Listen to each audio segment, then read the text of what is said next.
oneness. Forgiving, loving, forgetting. Amen.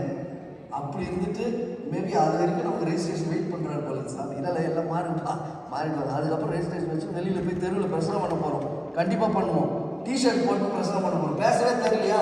T shirt கொடுத்துருவோம். வாங்க நம்ம யோசிக்கிறதா ஏசாமி இப்படி பண்ணியிருப்பாரா?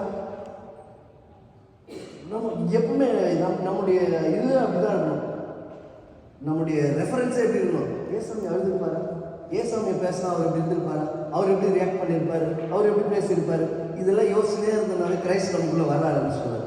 நாம அதை மெடிடேட் பண்ணலாம். அடுத்தது போகலாம். நெக்ஸ்ட் வந்து இந்த கிரவுன் ஆஃப் ரைச்சஸ்னஸ், நீதியின் கிரீடம். இது யாருக்குன்னா especially the crown of righteousness given to those who especially long for Christ coming. இயேசுவே சீக்கிரம் மாறும்னு எத்தனை பேர்லாம் ரொம்ப ஆயத்தமாக இருக்கிறோமோ அவங்களுக்கு இந்த கிரீடத்தை கற்று வச்சிருக்கிறாங்க. ஆமென். கொஞ்சம் தள்ளி வாருன்னு சொல்றது யாரு? கொஞ்சம் தள்ளி வார மாட்டேங்கிறேன்.